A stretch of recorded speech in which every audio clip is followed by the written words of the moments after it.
ఎస్తేరు Persia దేశానికి రాణి. ఆమె యూదురాలని ఆమె భర్త రాజైన అందమైన మరియు ఎస్తేరు పర్షియా దేశానికి రాణి. ఆమె యూదురాలని ఆమె భర్త రాజైన అహష్వేరోషుకు కూడా తెలియని రహస్యం. ఎస్తేరు యొక్క బంధువు మొర్దెకై రాజభవనం వద్ద పనిచేస్తూ ఆమెను చూసుకునేవాడు.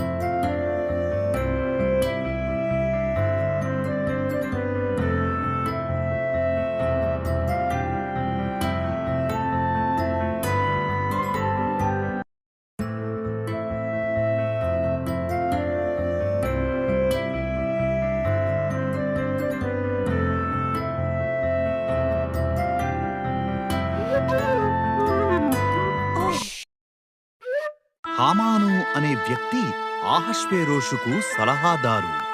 అతడు గొప్ప బహుమానాన్ని పొందుకున్నాడు. చాలా గర్విష్టి.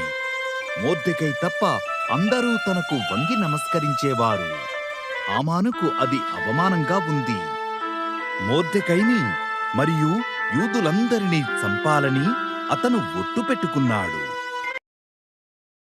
యూదులు ప్రమాదకరమైన వారని, వారిని చంపాలని హామాను అహష్వేరోషు రాజునకు చెప్పాడు. అహష్వేరోషు దానికి అంగీకరించి వారిని ఏ రోజు చంపాలో నిర్ణయించాడు. మొర్దెకై దానికి బహుగా భయపడి రాణి అయిన ఎస్తేరుకు ఒక సందేశం పంపాడు.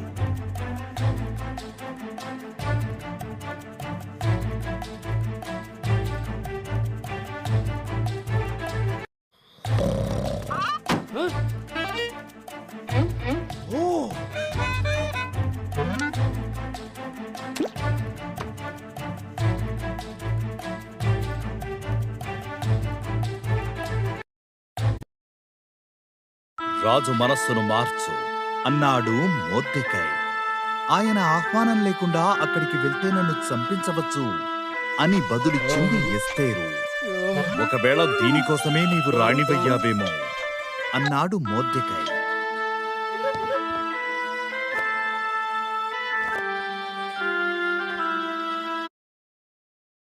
ఎస్తేరు ప్రయత్నించడానికి ధైర్యంగా అంగీకరించింది. కాబట్టి ఆమె సింహాసనపు గది వద్దకు వచ్చింది. రాజైన అహష్వేరోషు ఆమె అందానికి ముగ్ధుడై ఆమెను లోపలికి ఆహ్వానించాడు. హామానుతో కలిసి మనం ఆహారం తీసుకుందామా అని ఆమె అడిగింది.